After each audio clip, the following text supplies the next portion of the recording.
Welcome to the Unstoppable Recording Machine Podcast, brought to you by Line 6. Line 6 is a musical instruments manufacturing company that specializes in guitar amp and effects modeling and makes guitars, amps, effects pedals, and multi-effects. We introduced the world's first digital modeling amp, and we're behind the groundbreaking Pod multi-effect, which revolutionized the industry with an easy way to record guitar with great tone.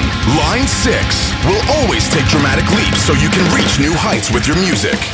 And now your host, Eyal Levi. All right, welcome to the Unstoppable Recording Machine Podcast. I am Eyal Levi, and with me is a very special guest, someone who I've known for a few years and have looked up to for many more years. Basically, I'd say one of the godfathers or kingpins of metal as we know it. Person which without, I don't know if those of us who love metal or make a living in metal would even have this life that we know. It's Mr. Brian Slagel from Metal Blade Records, and I know that most of you already know who he is, and if you don't, you probably should.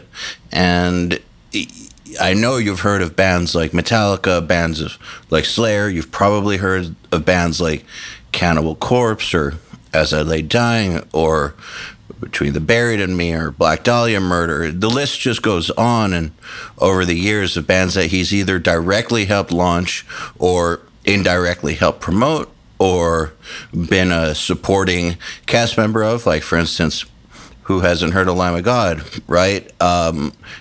I just found out that Brian was also instrumental in helping that come about.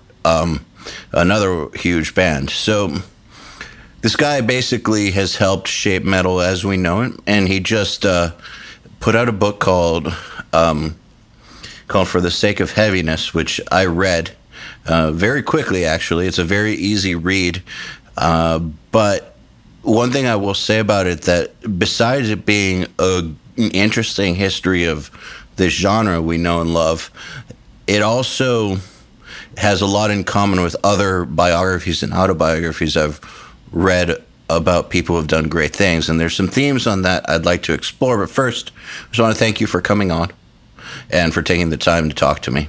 Yeah, man. Thanks for having me. Yeah, I actually really enjoyed the book. Like I was saying a second ago, it was cool to read about the history from someone who was there, and it was also cool to find out about all the things you were involved with that I had no idea about, like the promotional side of Metal Blade and how you guys kept it going even during the lean years. It's just a very cool book all around, and I recommend anyone in our audience to pick it up.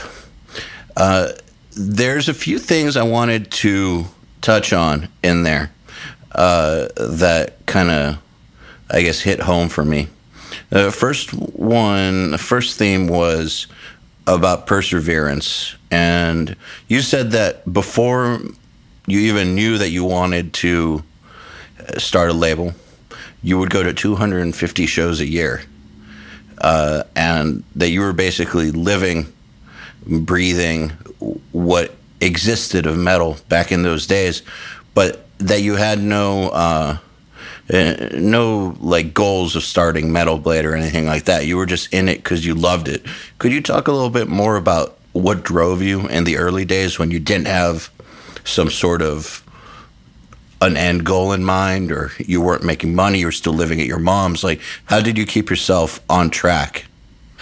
Well, yeah, that's a good question. Look, I was just a huge fan of metal, and I couldn't play any instruments, so being in a band was not an option for me. And, I loved it so much. And like I say, I went to tons of concerts, and I was just obsessed with the whole thing.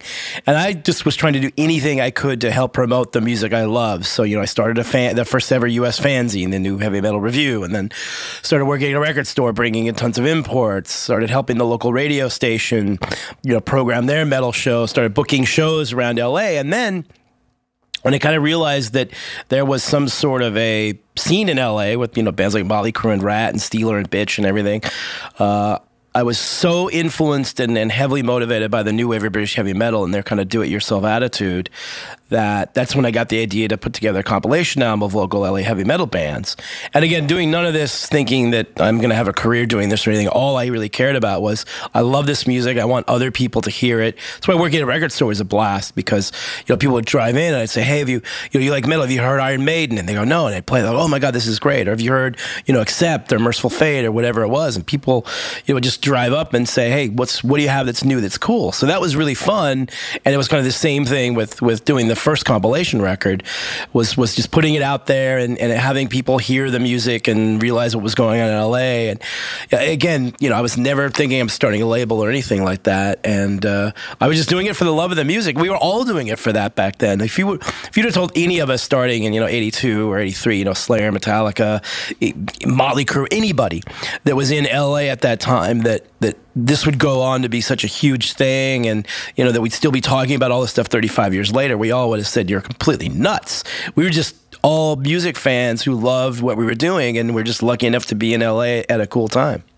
That's a pretty strong love. I mean, how many years was it between when you first discovered it and, say, when you were making enough money to move out of your mom's house? That was quite a long time. I spent 3 years actually in back of my mom's house in a garage that was not air conditioned, by the way, which is, oh my God, really fun in Woodland Hills when it's 108 degrees in the summer. But I just didn't care, because I was living this really insanely fun life because I was involved in this music that I truly loved. So I was one man band. I did everything from the typesetting to the artwork to producing the records to making sure they got to the distributors, the manufacturing. I mean, everything was just all me for those 3 years.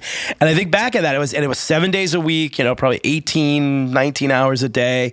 And I look back like that, I must have been insane, but I didn't care at the time. It wasn't like this is a job or this is work. It's like, this is just really a lot of fun. And, and you kind of just have blinders on from everything else, because there's so many cool things happening, and working with so many great bands and starting to see the scene flourish. And it took 3 years until we finally decided, well, I guess it's big enough now where I need an assistant and a real office now. So it's crazy. I mean, but isn't that kind of what you find? I mean, your version of it was doing it all yourself for 3 years. A band's version is being in the van for a few years. A producer's version is, maybe starting in a bedroom or in their mom's basement for a few years. Like, we all kind of have to do it in some way. We all kind of have to go through that stage in order to get to the next level.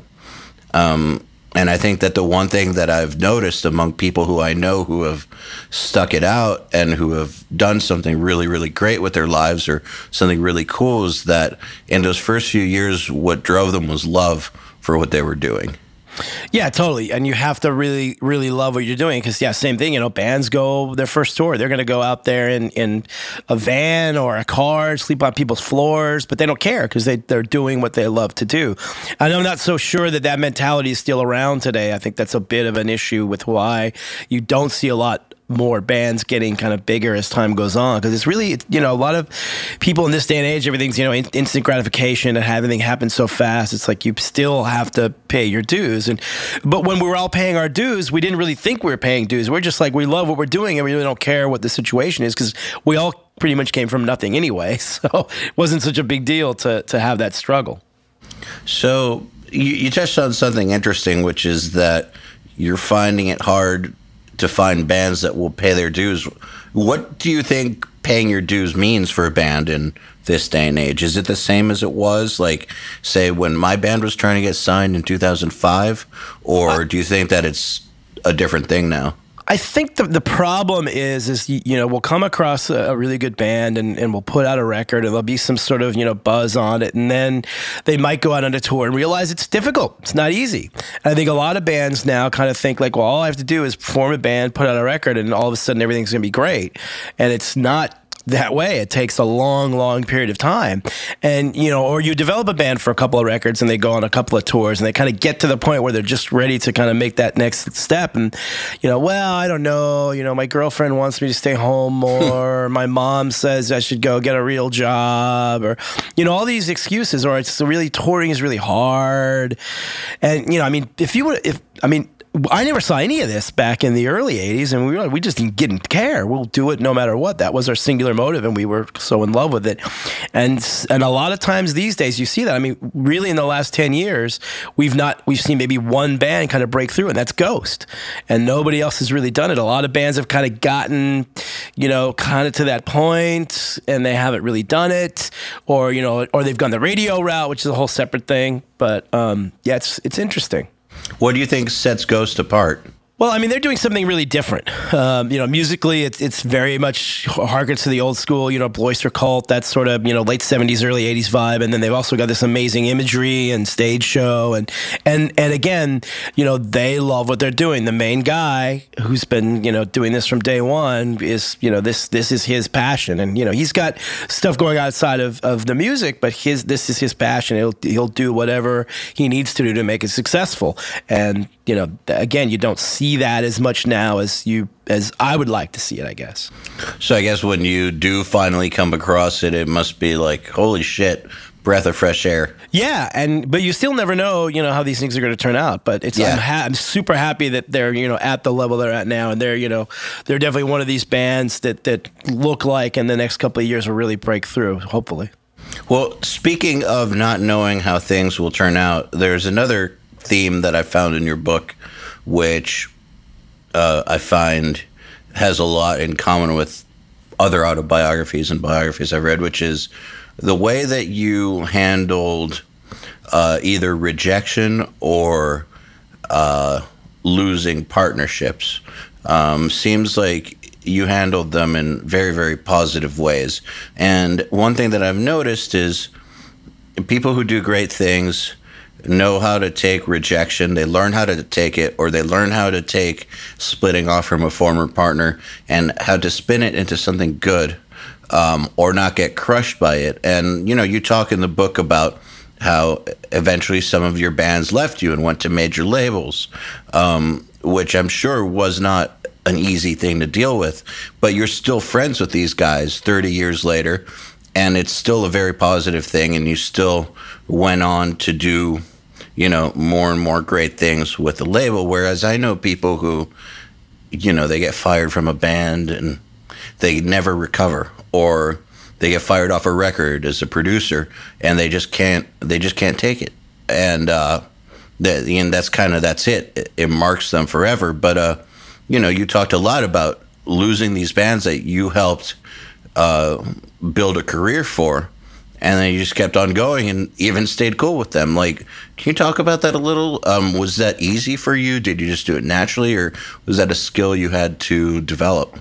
I would definitely say it was a skill I had to develop. Look, I made a million mistakes starting out on this thing. I was a young kid. I had no background in business or anything, so you make a lot of mistakes. But also, bands leaving. I mean, look, Metal Blade was a tiny little label in the 80s, and it was fun for me to see bands go on to be successful. Armored Saint was the first band that we signed and did an EP with, and they got signed to Chrysalis. And I was happy for them because this is great. I mean, I can't compete with Chrysalis, so we didn't mind losing most of those bands, especially the ones that went on and had some success.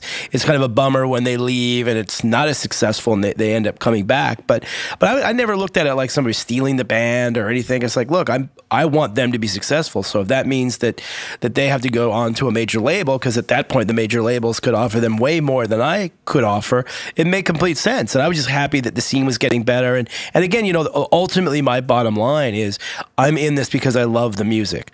And if I can help bands get to that next level, however that is, then that makes me happy. And, certainly there's situations over the years when you lose a band or something happens where you're certainly at the time not very happy about it. But, at some point, I mean, these things happen, and, you have to move on from it. Because if you just dwell on all that sort of stuff, you're just going to dwell on negativity, and it doesn't make any sense, especially as long, if the bands go on to have some success or go to a situation where you think they can have success, then that's ultimately my bottom line. It's interesting. The CEO of a company that I've done a lot of work with called Creative Live, it's an online education company. And the CEO is a very, very inspiring type of dude. And one of his lines that I stole is, "Don't hate, congratulate." which is kind of similar to what you're saying here, which is it doesn't matter that they left as long as they were going on to do something that grew their careers and grew the scene. Yeah, absolutely. I think I mean, again, that's kind of especially starting out with all of these bands and people in the beginning, we all just were fans and we were happy when somebody had success because it means success for all of us. And I think it's still the case today. You know, if a metal band, however they become hugely successful, that's great for all of us. That means that all of us are going to benefit from that. So I'm always happy, you know, even bands that aren't on our label are successful. I'm friends with a lot of bands that we never even worked with, but I'm, you know, huge fans of theirs, and they're nice guys. And so, you know, a band like Coheed and Cambria, for example, I've been friends with them forever. I love them as a band. It's like, and we've never worked with them at all, but you know, it's great that they've had the success that they've had, or the Mighty Mighty Boss Tones, or there's a lot of those bands where I'm just a big fan of theirs, and you know, I became friends with them and happy they had success, or you know, Gojira or Meshuggah or whoever it you know end up being, and I just happy as a fan that all these bands have more success. I mean, look, you know, my favorite band in the world is Iron Maiden. I don't work with them, but I'm happy for their success. You know, it's the way it should be. It's all for the betterment of the overall music. Absolutely. And I guess at the time when it is happening and it does feel uncomfortable, do you have any tips for people who may have just gotten kicked out of a band or lost a client or whatever to just keep going, keep trucking along and not get too wrapped up in it? Yeah, I mean, I think there's a couple things. I mean, number one, look at the bigger picture of, you know, what are your goals? Like if your goals, like if you're a band member and your goals are being a successful band, then continue to go and find that. But also realize what happened in that situation. Like why am I not working with that band? Why did I get kicked out of that band? And learn from that, you know, because clearly if there's that situation, it means that either somebody had a much better, was going to give somebody a much better deal than before, which if that's the case, then that's fine, and just work up towards that. Like, just for example, you know, we lost all those bands in the 80s, and at some point we realized, okay, as much as we're happy these bands are having success, kind of sick of losing them. And we feel that, you know, that we could provide them a good place to be if we had major distribution. So that's when we partnered with Warner Brothers, and then, you know, a little bit later, as it is now, partnered with Sony, so we can kind of, you know, give a band the best of both worlds, a really independent, familiar, family style label that you can be on, and also have the benefits of having the major distribution. So we kind of learned from, you know, why were the bands leaving? They were leaving because we were a smaller label without major distribution. Well, how do you get to that? So I think it's just all about the end goal and the bigger picture. If you look at that and keep that in, you know, keep the goal in your mind, and you know, any path to any goal, you know, I guess you can equate it to climbing a mountain. You know, if you're going to climb a mountain, it's not going to be easy, and there's going to be missteps, and there's going to be things that are going to happen. But you just keep looking at the top, going, well, that's where I need to be. How do I get there? And you kind of, if you keep at it, you'll eventually get there. That actually segues perfectly to the third theme I found in your book, which was pivoting. And what I mean by that is, you know, with your mountain analogy, probably if you chart a course from the bottom to the top, even if you chart a course that's a straight line, you're going to have to deviate multiple times on your way to that peak. And you successfully did that multiple times, like, for instance, starting Death Records, which I didn't even know about till I didn't even realize what that was until I read the book. But that was your imprint for bands that didn't want metal associated with their name, which was really, really smart. Or starting the promotional wing of Metal Blade to help bands that weren't signed to you guys, but still allowed you guys to work with them. Those are excellent pivots to keep you in the game and keep you doing the things you want to do without, you know, maybe it's not exactly the 100% goal as you originally saw it, but it kept you moving forward. It kept the momentum and kept things evolving. Could you talk a little bit about that? Is that something that you set out to do? Was it a natural thing for you to pivot that intelligently? It definitely wasn't. We didn't really set out to do that, but you know, you're presented with situations and you go, okay, well, how can we make this situation work?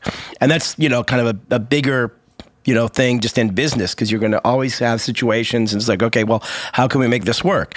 For example, back when I saw DRI open for Slayer, this really amazing punk band, I love them. They were great guys. I wanted to work with them. We'd love to work with you, but we can't be on a metal label, because in 1984, 85, punk band, if they were on a metal label, everybody would say they're, what is this? This is ridiculous. You couldn't do that. So I said, well, how about if we did a subsidiary label that didn't have metal in there, and we wouldn't have the Metal Blade logo on it at all? Could we do it that way? And they said, sure.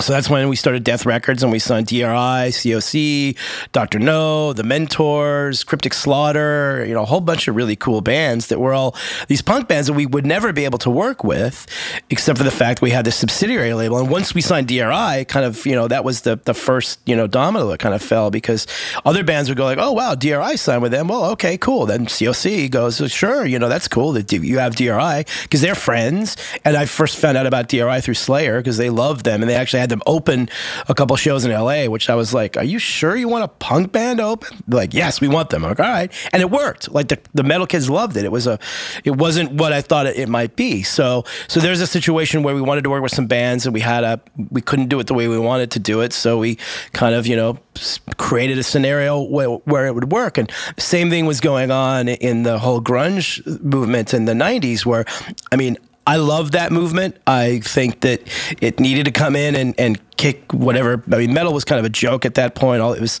hair bands, and so many people were involved in the scene at that point that knew nothing about the music, and half the bands didn't even play on their records anymore. And it was a joke of itself. So it needed to kind of go back underground, and the grunge thing kind of wiped it off the planet. But from my perspective, it's like all those bands, Alice in Chains, Faith No More, Soundgarden, these bands were all metal bands. They just looked differently, and they had a different, vibe about them, but it still was heavy guitar-based stuff. So, and I loved all those bands. And we tried to sign Mother Love Bone really early on, which was the first big band out of Seattle that two of the guys, Stone and Jeff, ended up forming Pearl Jam with. And they were really amazing with this phenomenal lead singer who unfortunately overdosed on heroin, and that kind of obviously derailed them. But we started working with that band. We tried to sign them to we were working with Capitol Records at the time, and they didn't really work out. But when they put out their first EP and then their first album, because we had such a good relationship with them, we said, let us help you with this, because we can go to college radio, we can go to these underground magazines and get you pressed and get you played on all these, and that'll help you. So once we did that, then when these other records started coming out, people said, oh, you guys work with Mother Love Bone, that's cool. I said, yeah, we can do the same thing for you. And in the Faith No More situation, we were at Warner Brothers, and when we did that deal, a couple components of that deal was, one, we could raid their catalog, which we did, and two was, we will act as your underground marketing arm. And one of the first records that came out that we wanted to work on was The Real Thing by Faith No More, which just came out on Slash, and nobody really knew much about it, but I thought the record was amazing. I said, let us work it. And we did all the marketing promotion for the first 6 months on that record before it really started to take off. So it was just, again, we wanted to work with these bands. Certainly couldn't sign them to our label, or they are already signed, but like, here's an avenue that we can work with them and help them and still be involved in what we love. I think that everybody listening should internalize that and see how they can apply that to their own production careers. The majority of the listeners of this podcast are aspiring producers and some pros as well. But I think that in this day and age, you really need to think about how you can still stay in the game with what you do, even if it's not the 100% original stated goal, because you get to do cool things. And I didn't know that you had anything to do with The Real Thing until I read the book. And that was one of my formative records. So thank you. Oh, awesome. Amazing record. Yeah. Yeah, for real. That's one of the records that definitely changed my life. Because I wasn't allowed to listen to heavy music when I was a kid. And that song made it through onto normal people radio. Epic. Yep. And so it was like my first taste of something heavier. And I was just instantly drawn to it. And wanted it to come back on the radio. I taped it off the radio, and that was kind of my introduction to heavy music. So, I mean, that song basically started this this weird path. So, thank you for that. No worries, man. That's awesome. I have a few questions from our listeners for you. This one is from Luis James Flores, and he's wondering, hi, Brian. As an aspiring producer, I know that it's very important to have a good relationship with record labels. What would you say are the best things a producer can do to keep the labels happy? Well, I mean, the obvious things like, when you're making a record, come in on budget, and those sort of things are very helpful. But, I think, if you're a fan of the music, that's really, I mean, at least for us, I mean, look, that's the same way for all the metal labels. We're all fans of the music. So, and we love working with producers that are fans of the music as well. So I think, really if you're a fan, just let's meet you as a person. Let's talk about music. Let's hang out. And that's, because it's a people business. Ultimately, we like working with people we like. So, feel free to make contacts. Talk to the label people about music, bands you like, stuff you like, and then there's a personal thing there, and then it's like, oh, by the way, I also do this production work, and it's like, oh, cool, awesome, I know that guy, he's really cool. That happens a lot. A couple guys who have become really close friends with, a guy like Jay Rustin, or I could go on with a bunch of people. But we love working with people like that because we know them, the staff is comfortable with them, and they do really great work, and it's kind of a perfect relationship. Jay is an incredible producer mixer, by the way. That guy is just top of the line, and a great dude too. Yeah, he's on fire. Yeah, for real. I have a similar question here from Eric Burt. Is saying, from a production standpoint, what makes a record stand out for you? Are there certain sonic characteristics that a producer can pay attention to when mixing a band who plans to shop themselves to Metal Blade, for instance? Well, I think a couple things. I think the first and foremost, you have to have the band sound like the band, so that when you listen to it, you feel like, okay, I'm hearing what the band sounds like. I think it's really difficult now because, there's so many bells and whistles, and you can make things sound really cool and slick and nice. And I kind of miss, especially on demo stuff, sometimes miss hearing the band itself, because when I hear it, sometimes you're like, it's really good, it sounds good, but it's almost too polished, it's too perfect, it just doesn't feel like this is really what the band's essence is. And then you hear something else, it's a little more, I mean, raw might be the bad example, but it's just a little less produced, a little more raw. It's like, okay, this sounds like a real band, and that makes me really happy. And I mean, it's the same thing with really, making a record. I think the constant struggle with making a record from day one until now is, especially if you have a band that's a really great live band, is how do we get that energy and sound of the band live in the studio, so when people listen to the record, they feel that. And that's the trickiest thing, as a producer and engineer, is getting those sounds on tape and getting those performances on tape that sound really good and sound like the band. So when you go see them live, it's like, oh man, this sounds a lot like the record. This is cool. That raw vibe, that's actually what I really like about the Goat Whore records, for instance, is that they don't sound overproduced. They don't sound like slick computerized creations. They just sound like a nasty band. Yeah, it sounds badass. It sounds like them. Sammy's got a really interesting guitar tone, and you hear it, as soon as you put it on, it's like, oh, it sounds like Goat Whore. And that's ultimately, I think, a bigger, broader picture and problem these days is, so many bands just sound the same. I was hanging out with, I spent a couple nights with the Slayer guys, and went to dinner with Carrie the night before one of the shows, and we were kind of talking, as we often do, like, where are all these new bands? Because he'll get into a couple bands and something would happen, and he said the same thing. It's like everything just sounds so much the same. Like, you put on a record and you're not sure who it is. It's so rare that, if you put on Pantera, you know who it is. You put on Metallica, you know who it is. Put on Slayer, you know who it is. Those bands have their own sounds, and I think it's becoming more difficult for bands to cultivate their own sound. But that's really, and that's a really tough thing to do, and that's another big quandary we have, again, with production and engineering, where it's so easy to make everything sound really good, which we want it to sound good, but it also has to have some uniqueness to it too. There are some bands, I think, like, you hear Meshuggah, you know who they are. You hear Gojira, you know who they are. Opeth, Ghost, you know those bands. so they are out there, but I know exactly what you're saying, and I think that it's because, also in part because of the home recording revolution, where it's so easy to record yourself or to become recorded. And I realized that my company has helped spread this, I do think that part of the reason that you're hearing things sound the same is because the barrier to entry for recording is lower than ever, and so you're not. Lots of the bands aren't getting to producers that will take the time to give them their own sound, to explore that. They're not. Lots of dudes are recording themselves, or going to guys that aren't that skilled. Yep. And I think that that's part of the problem.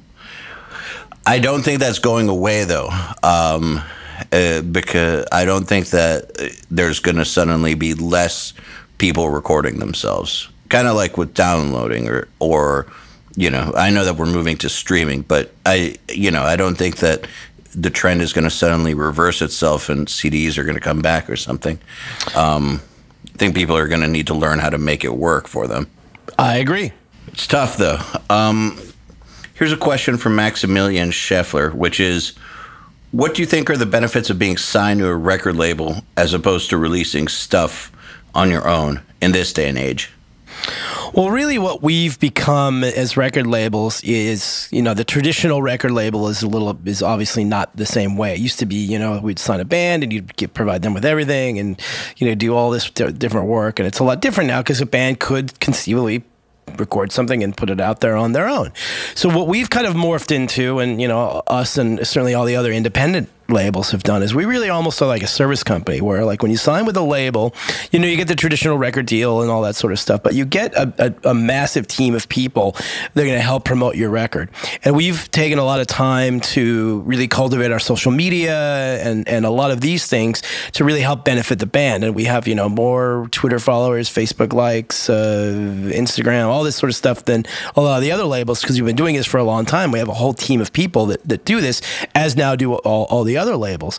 So when you sign on to a label, you're getting however many, 25, 30 people that work for the label are going to be involved in helping your band get to the next level. And then you accentuate that out to, the distributors and all the other partners we work with. And you have a team of like a couple hundred people. They're going to help push your brand up as big as it can be. And I mean, it sounds kind of corporate, but what we do now is we're brand builders. And we feel that the bigger the brand of the band is, the more concert tickets, T-shirts, whatever you're going to, music, everything, you're going to make more of it because you have this massive team of people. And I've talked to bands that have done crowdfunding campaigns and stuff, and I said, how do you like it? It's like, well, it was great, and we made great money, but now all of a sudden, I'm manufacturing albums, I'm putting them in mailers, I'm mailing them out, I'm having to call radio people, I'm having to hire all these other people to do marketing promotion for me.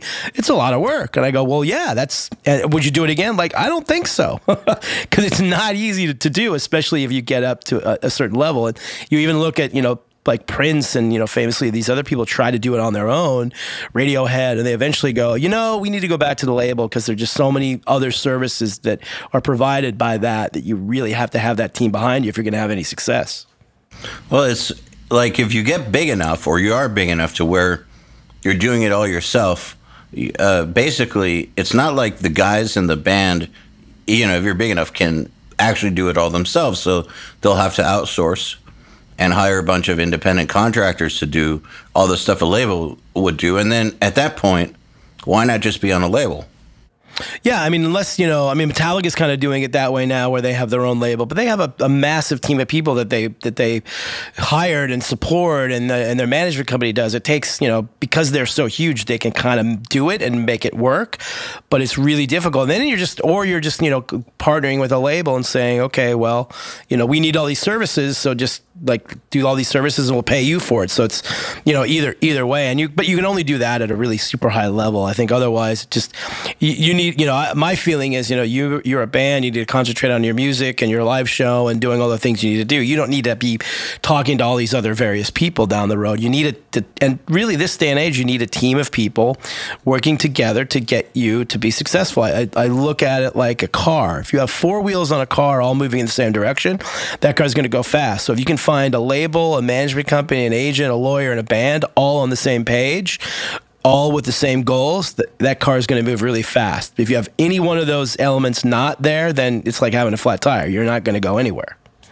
I remember, and this is kind of funny, when my band was no longer on Roadrunner. We were searching for a label back in like 2009. And I went to the Metal Blade office, and I sat down in Faley's office, and that's exactly why he told me you guys wouldn't sign us. He was like, we like the band, and obviously we can provide the tire, like the label tire, but we got no good management and no good agent. Your car won't run. You need all four tires. So well, at least he was honest. Oh yeah, I totally appreciated that, dude. It's never bothered me ever when someone gives it to me straight. Like, I always appreciate that. Always have. I mean, you know, same kind of like what we were talking about earlier. Like, if one thing's not going to work out, it's good to analyze why in a very I don't want to say cold, but in an emotionless way. Realize why you're in the situation you're in, and then do something to fix it, or figure something else out.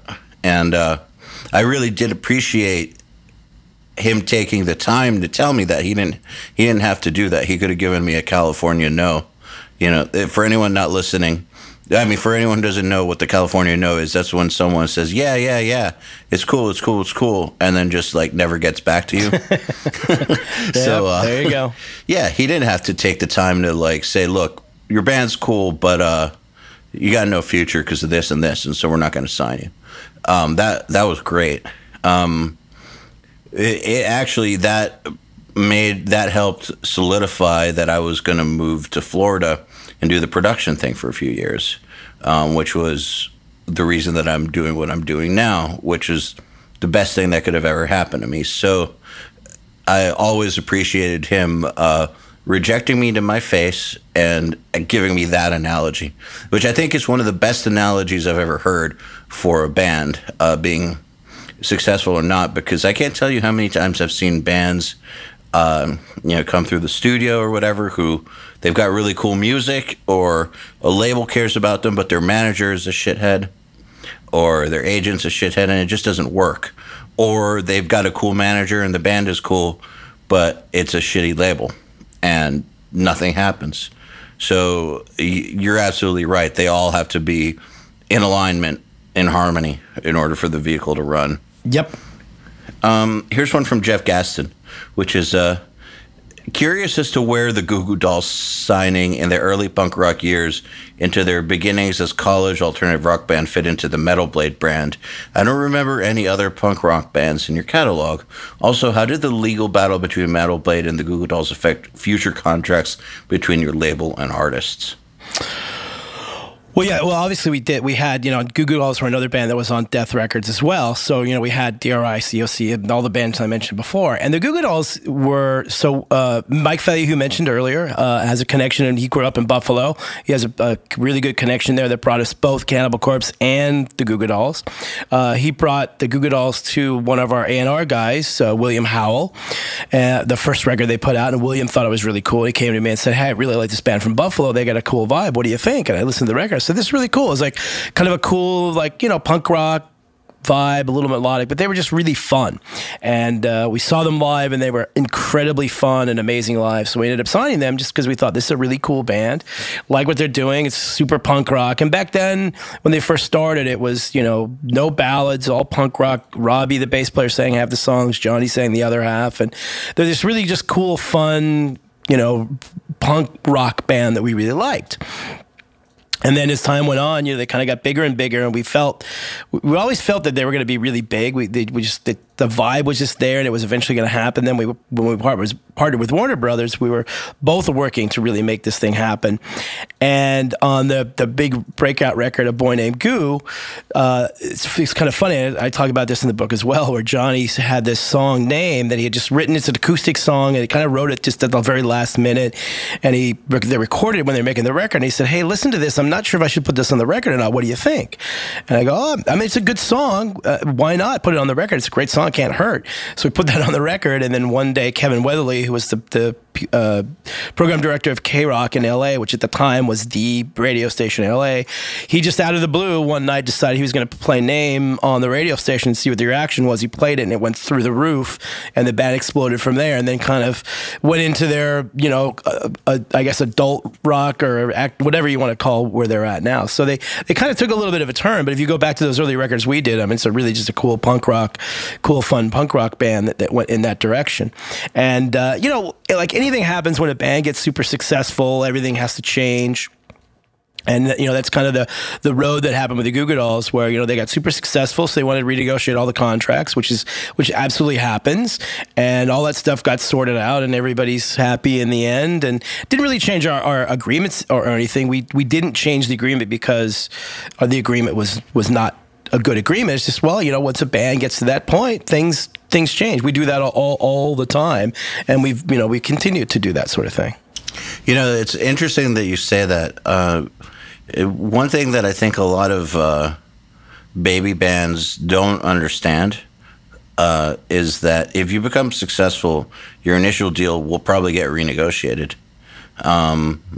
And lots of times you do have to accept a deal that wouldn't be as good as a deal that, say, a huge band will get, because label is assuming a majority of the risk in the situation. There's no way to know what's going to happen with your band, and label has to invest a ton of money to help get you off the ground. Well, it's just like if you're starting a job and you're a young kid and you have no experience and you go into a job, you're going to start at an entry-level salary doing an entry-level stuff. And then as you get successful over the years, you go up, you make more and more and more. And same thing with bands too. Is you get on the kind of entry-level, you know, contract that most bands get when they first start out. And then as it gets bigger and bigger, you renegotiate it and you get more money and better deal points. And I mean, that's just the way it's always been. Like I said, it's no different than, you know, working a job and moving up the ladder that way. Yeah, and that's, man, it's so, I don't know if this annoys you, but it annoys me when I hear people telling small bands to not take deals from reputable labels for reasons like that, and advise them to go for like major band type of deal points.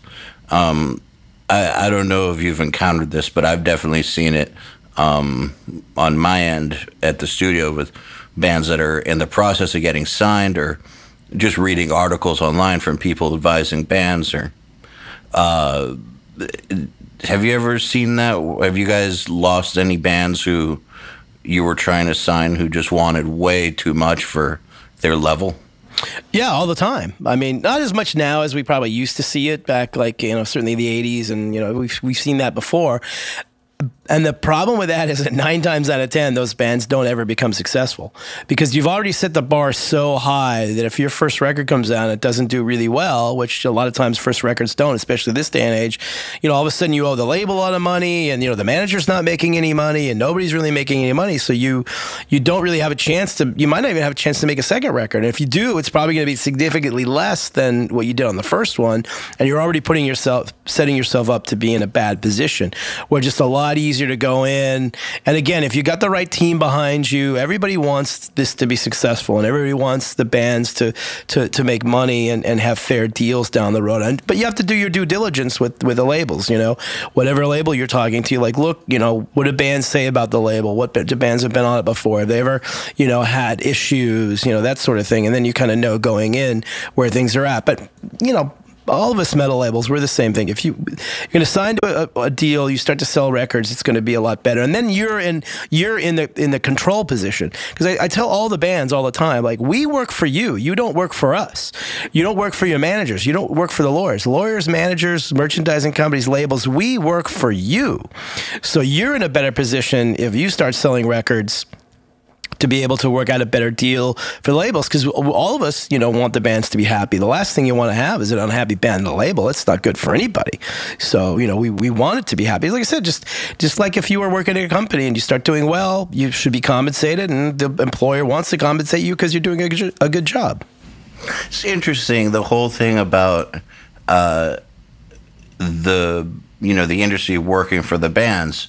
And I know that's true, but I can tell you that at the time when I first had my first manager and first deal, people would say that to me, but I was too afraid to put that to, like, you know, use that card. Like, I didn't even know how we could use that card because I didn't know anything about how things worked.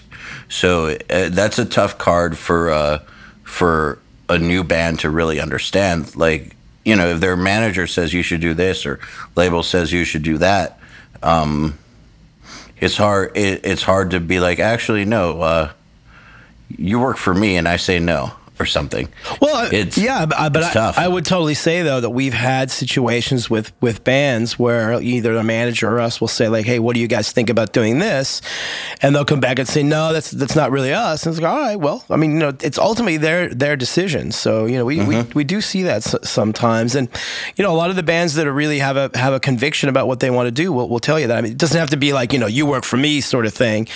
But I think a lot of bands feel that they are working for everybody else when it's really like, we're working for you. We want to make you happy. So, you know, we want you to be successful and do what you want to do. And that sometimes, you know, it's also just obviously being a band is one thing, and it is a music business. So you do have to have business. And I always tell bands, like, just get at least one guy in the band to read some business books or law books or something, just so you have some sort of knowledge. Because unfortunately, if you kind of leave it in everybody else's hands, that's a recipe for disaster, if there ever was one. A perfect example, in my opinion, of someone who really has their shit together business-wise is Brian from Black Dahlia. One of the most professional and business-minded dudes I've met so far that's in a band. Yeah, and that's ultimately why they're successful, because you've got a guy in the band that's controlling. I mean, you know, Metallica with Lars, the Rolling Stones with Mick Jagger. I mean, every major band, there's one guy in the band that's kind of running the business show, and that's how it eventually all works, because it's all about the band, your band itself. Can you think of a single band, and I don't mean that you need to name them or whatever, but can you think of a band that you've worked with where there isn't the one guy, like a successful band? Can you think of one that doesn't have the one guy in it who has the business vision and skills? Nope, not a one. Yeah, I'm trying to think if I've known any bands where there isn't one guy or even two who have that on lock, and I can't think of any. Yeah, I can't think of any either. I mean, it's successful bands, no, because I don't really know that you can be a successful band without having a one or two guys, and you don't want too many of them, because I've seen that happen where you get 2 or 3 guys in a band that all want control of the business thing, and that ends up kind of being a disaster, because then, you know, there's eventually becomes a power struggle and somebody gets kicked out of the band. Well, yeah, you definitely don't want the other extreme as well. Yeah, so it's a careful balance there. Yeah, I think Brian has done it perfectly over the years. When I recorded the drums on one of their records and I went to his house for the week in Detroit, I was blown away by just how tight that operation is. And I would always mention them as an example to tiny bands that would come to the studio and who wanted to do big things, and we're talking about getting buses, and I was like, are you sure you want a bus? Like, if you look at a band like Black Dahlia, who could be in a bus most of the time, they ride in vans because they want to own homes. So, you know, you need to choose. Do you want a bus or do you want to own a home? And I was just, to this day, blown away by how he makes that work. It's a testament to what you're saying, I think. Absolutely. Agree 100%. So, last question. This one's from Casey Colley. And he's asking, when wanting to eventually work in the music industry, approximately how do you think I should divide my time working on, say, charisma and networking versus real skills? I find I have to put in a lot of work to be social. Yeah, I mean, like I mentioned before, it is a people business, so there is those relationships out there. I mean, I don't know, it's hard to quantify like what percentage you should work on in any of these things. I think, the bottom line I tell anybody that wants to get into the music industry, whether it's in a band or in any of their categories, that the number one most important thing, you have to really love the music.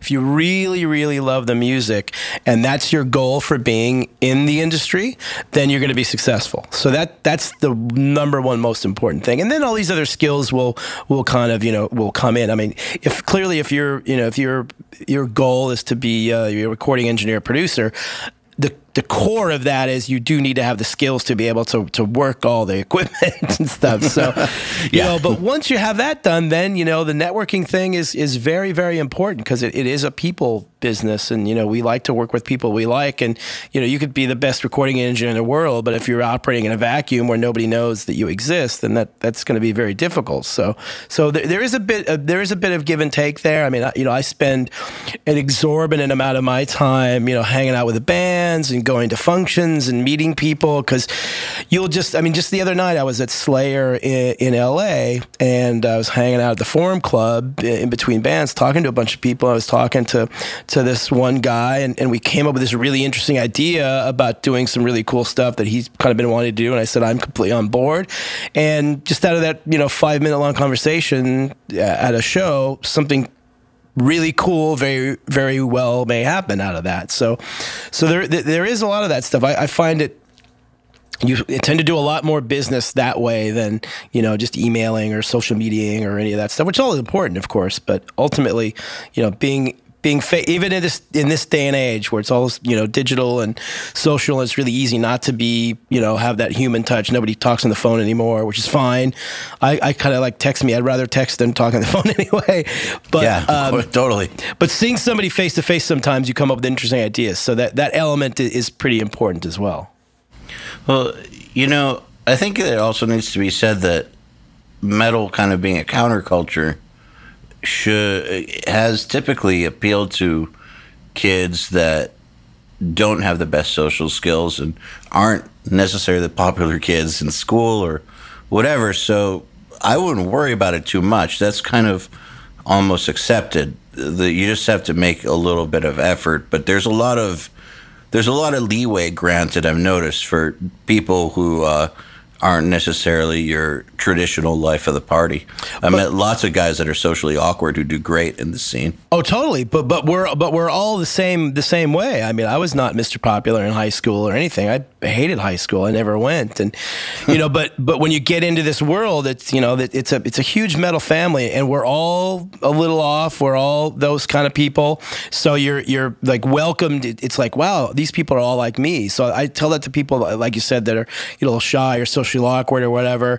I mean, we're all that way. So it's not like you're walking into a room where people have expectations. It's kind of like, we know how that is. We've all been there. So we're all kind of on the same level when it comes to that. Yeah, so just don't be a shithead and be good at what you do. Yes. If you want to break it down, just don't be a shithead. There you go. Well, Brian, thank you so much for coming on, taking the time to talk to me. Once again, I really enjoyed the book. It's For the Sake of Heaviness. Anyone who I think just wants to get a good history of this scene that we're a part of, and also, get some good insights on what it takes to build something great and actually stick it out through the years. It's a great book for that, and it's an easy read. I listen to books now. I don't read that often, but I read this in one night, and that to me is perfect length. So yeah, I highly recommend it. Yeah, thanks for that. I tried to, a couple people have said, like, how come you didn't make the book any longer? I go, look, it's a book about a record label. That's perfect. It's not the most exciting thing, so I wanted people to be able to read it in sitting or a flight or whatever. So thanks for that. I appreciate that. That was one of the reasons why I wanted to make it an easy read, which is cool. Dude, an easy read is everything these days, because, like, for real, I do consume lots of books, but most of them are audio, because I'm either driving driving 8 hours or flying somewhere or whatever. And, reading, I can't read while I drive. Yeah. Or whatever. Of course. and I don't like to do it on flights. I just like to sit back and listen to stuff. So things have to be an easy read for me to actually get through them. Cool. Well, there will be an audio book. Oh, sorry. There will be an audio book, but it doesn't come out until sometime next year. I guess that's the way these things go. It's what the publishers tell me, so. Oh, okay. Well, get that as well. Cool. So, thank you, sir. Thank you so much. The Unstoppable Recording Machine Podcast is brought to you by Line 6. Line 6 is a musical instruments manufacturing company that specializes in guitar amp and effects modeling and makes guitars, amps, effects pedals, and multi-effects. We introduced the world's first digital modeling amp, and we're behind the groundbreaking Pod Multi-Effect, which revolutionized the industry with an easy way to record guitar with great tone. Line 6 will always take dramatic leaps so you can reach new heights with your music. Go to www.line6.com to find out more about Line 6. To get in touch with the URM Podcast, visit urm.com/podcast and subscribe today.